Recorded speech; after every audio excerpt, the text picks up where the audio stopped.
All hail a beard, it's your boy Big Beard B, and we back for another edition of Big Beard Business. I'm about to challenge some fragrance reviewers, baby! Look, man, as you can see from the title, this one is a fragrance reviewer challenge. So if you feel like doing this video, then go ahead and do it. Listen, man, I was going through my comments recently and I saw something that interests me. Now, I'm not sure if there has been any video like this before, and if there has been, my apologies in advance. But I thought it was an interesting topic, so I decided to get it done. So I got a comment from Elijah Wilkerson, and in that comment he stated, "Yo, Big Beard B, I need you to go through and list your #1 fragrance in each fragrance family." Now, he listed a few different fragrance families on that post, and I decided to run with it. Now, this one here is my list, and these fragrances on this list are here for various reasons. Now, in your book, this one may not be the #1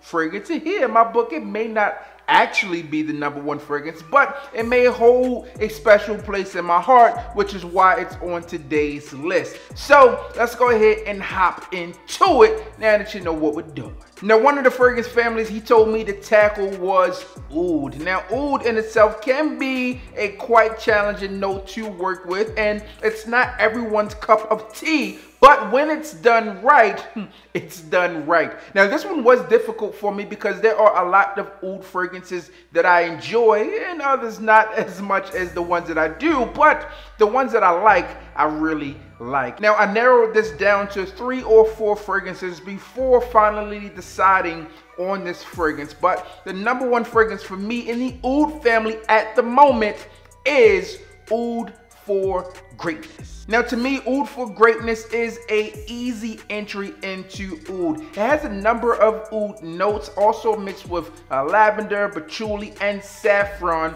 And to me, this one is a very wearable Oud overall. I enjoy it, and I like having this one in the collection.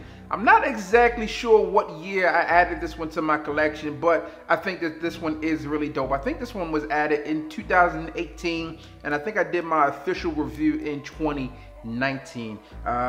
I could be wrong on that. It could have both been 2019, but either way, I really enjoy this fragrance here. I think this one is nice. This one is from Initio, and they really focus on using a lot of natural ingredients. And with the natural agarwood Oud here, you got some saffron. Obviously, you have nutmeg, as I already mentioned, and lavender. And this one just comes out as a very wearable entry-level Oud. And the reason why I say entry-level, although the price tag isn't entry-level, there are some really dark, powerful Ouds out there that take this one on a totally different level.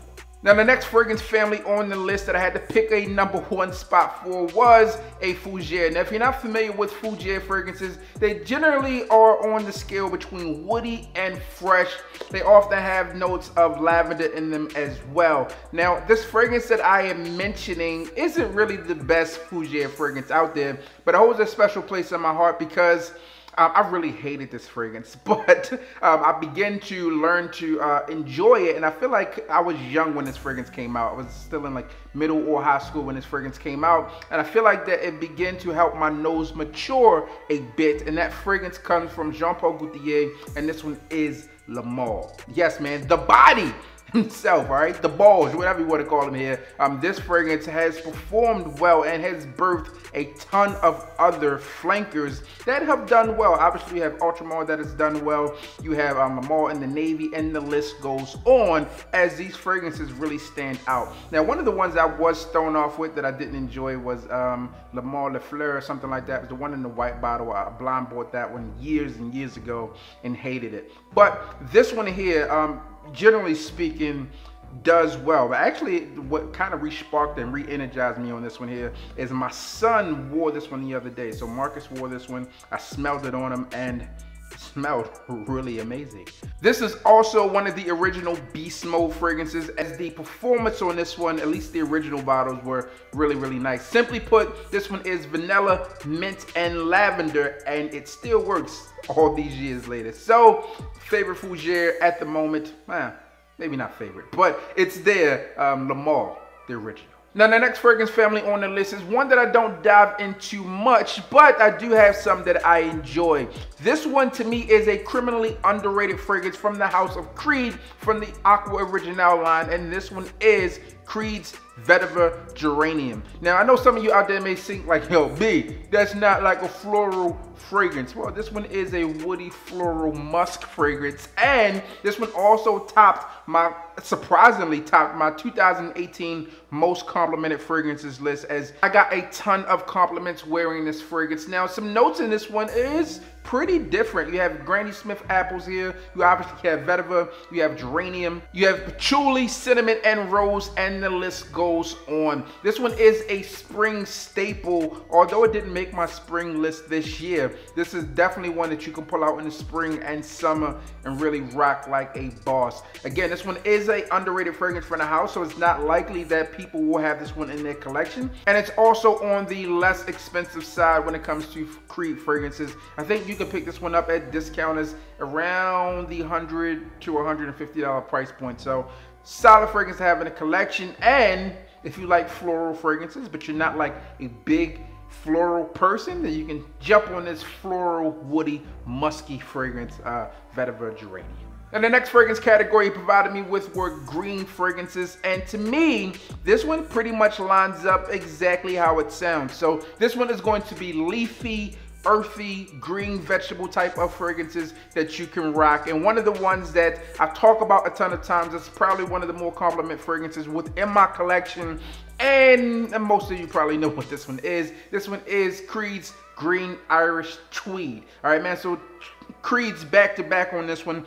I enjoy this fragrance. A lot of people out there enjoy it as well, and some people feel like it's just meh. All right, some people say, hey man, that one is like Irish Springs, all right, which is a clean, fresh, inviting scent, and that's what you get from Green Irish Tweed, in my personal opinion.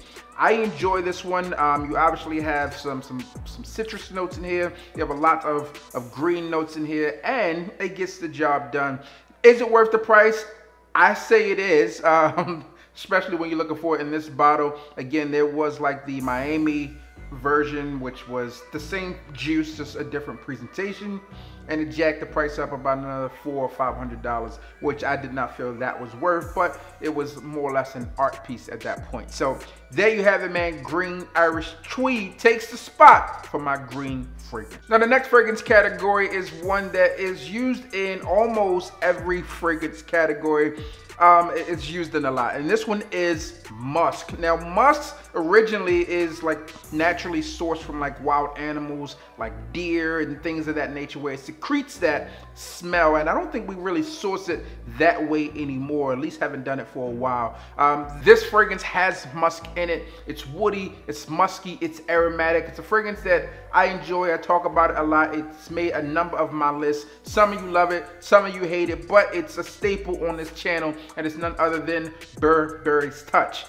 Why did I say it like that? Burberry Touch, man, okay? So this one isn't like super heavy musk, although the musk is there. This one comes off as a lighter musk type of scent, and musk can be powerful, aggressive, and in your face. But to me, this one is toned down a bit. It has this powdery type of feel. It's clean, it's fresh, it's inviting, and it, in my opinion, does what musk is intended to do in the animal world, which is draw people into you, or at least draw other animals in, and these mammals are coming to you when you wear this fragrance because the ladies enjoy it. A great fragrance, especially for the price point today. This one again is another nostalgic fragrance for me, and I think it's a good fragrance. So there you have it. In the musk category, we have Burberry Touch. Now with Burberry Touch out of the way, we go ahead and ease over into the leather category, and this one is none other than Tom Ford's Tuscan leather. Yes, man, Tom Ford Tuscan leather, walking around smelling like a brick. Yes, man, shout out to Drizzy Drake. You guys Tootsie sliding this summer and spring? Who knows? You probably are. All right, but nonetheless, this one is a masculine, seductive, strong scent. It's powerful. To me, this one symbolizes success. I've talked about that before, that this one just smells like a successful gentleman to me. Good cool weather type of fragrance, good for fall and or winter. You can wear this one to the office, you can wear this one out on the date, but I would go light on the sprays. Along with the leather, you have some vanilla in here and some hints of some spicy notes, but to me that leather really kind of shines through in this one here. And this one is like warm and inviting and not too aggressive. Now there's some other fragrances out there that can fill this spot or can compete with this one. Like this one was a tough one, right? So you had Ombre Leather 16, Ombre Leather 18, which is another great fragrance and the one that's more readily available. I really enjoy that fragrance. You obviously have Gold Dolphin. There are a ton of other leather-based fragrances out there that really get the job done. To me, this one holds a special place in my heart. Not only one, because it smells good, it holds a place in culture, for pop culture, but three, the missus bought this one for me, and this was like a cool old surprise, man. So this one was dope, holds a place in my heart, and it smells amazing. Tom Ford Tuscan Leather taking the #1 spot for leather. The next fragrance category on the list was Oriental Fragrances. Now, Oriental Fragrances, if you're not really familiar with those are really some type of amber-based fragrances. They're really spicy, use exotic type of fruits. Those are really the ones that are going to be good for your cozy date nights. All right, so this fragrance is one that I've talked about on the channel before, and I've been talking about it a bit more lately. And this one is a good fragrance for the fall and winter, or again, date nights. You just want to walk around and be a cuddle buddy. This is one that you can rock with. This one is Oud. Now, Oud did have some competition, all right? So as I'm looking at this category of Oriental fragrances that really do well, you have By the Fireplace, right? So By the Fireplace could have easily taken this spot. You have Spice Bomb Extreme could have easily been in this spot here. But I think that the difference for me with this one versus By the Fireplace is this one isn't as accessible as By the Fireplace, as it's not in everyone's price point. So you can wear this one and, you know, smell a bit different. So I do enjoy this fragrance. Again, I talked about this one recently where I said that it smells like, you know, you smell like some type of great maple syrup, cinnamon, spicy, but not overly spicy. I really enjoy it. The missus enjoys this one as well. Haha, that always works. All right, man, so for the Oriental spot, we have Oud.